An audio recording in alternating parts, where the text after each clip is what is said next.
Good evening. So, I had this nagging feeling that I want to talk about investing. And if you've seen my previous videos, you know that I am committed to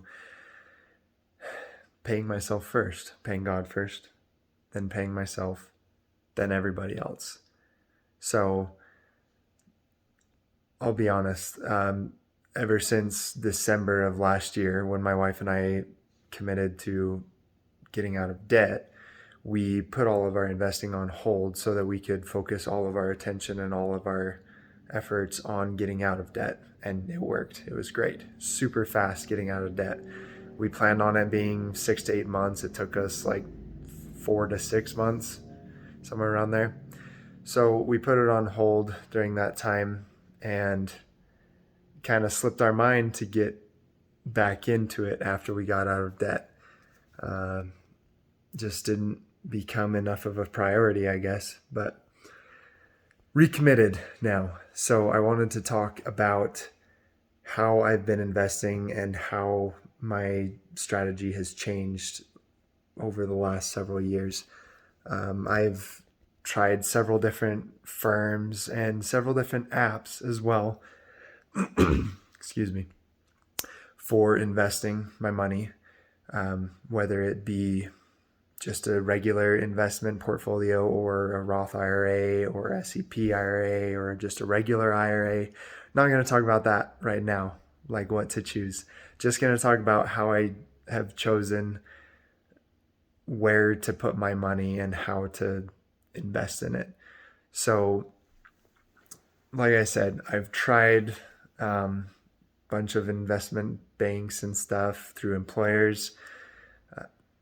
I like holding on to all my money.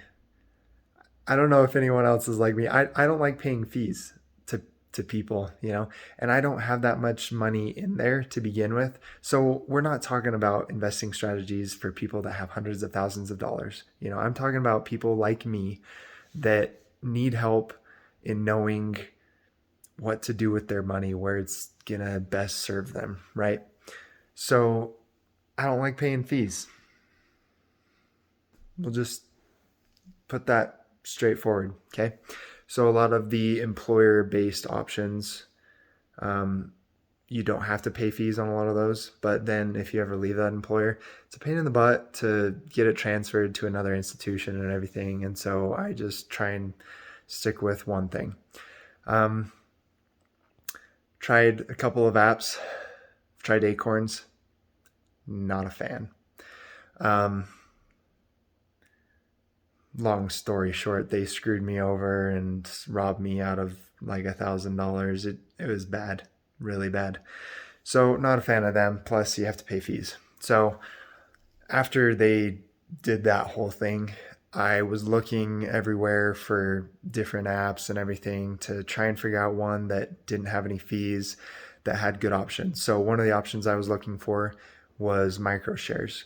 I don't want to have to drum up, what is it now? $400 for a share of Apple or like 600 for a share of Tesla. I just want to start investing when I have the money, and no matter how much I have, I just want to start investing it at that time so that it can start making money, right? So that's what micro shares are. If I have $100 and I want to split it between a couple of shares, I just say, hey, I want 50 on this share, 50 on this share, and it just does it. It's awesome. So micro shares were one big thing, and then no fees, and um, also having the option to have one of their professionals choose like what is in the stocks as well. I don't have time to sit there and follow every single company and when they're going to trade, when their stocks are going up, when they're going down, all this stuff. So I just wanted to also have the option of having some professionally managed portfolios, basically, that I could invest into. So what I landed on, that I like, this is not because of anything that they give me, but like it's my genuine recommendation, that M1 Finance is my go-to option. I've been using them for the last 2 years now, and they have been amazing. No fees, micro shares. They have professionally managed portfolios that I've put my money in. I've also put them in a couple of other stocks and stuff that have done pretty well. I'm not going to give you any investment advice on like which ones you should put it into. Not going to be held liable for that. So, just as far as the app goes, I really, really like M1 Finance because of all those things. And I mean, with the pandemic, it's been crazy how much it's gone up. Not a normal growth, probably, but it's been amazing.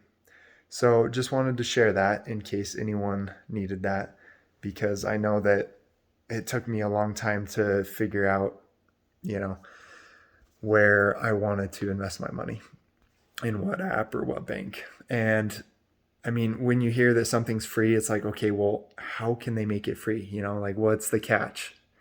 There's no catch. It is completely free. So the way they make money as a business is they give you loans. So say you had $10,000 in your investment account, they would give you a loan up to $3,000 for like 4%. So not bad, honestly, 4%. It's better than a lot of other loans out there. But that's the way that they make money. Okay. So not a scam. The investing really is free. So just got to put that out there. Anyways, yeah. So if anyone has any more questions about that, I mean, shoot me a message on Facebook or comment on the video. Message me directly on Facebook, whatever floats your boat. And love to hear from you. So, yeah, like, share, subscribe. See you guys tomorrow.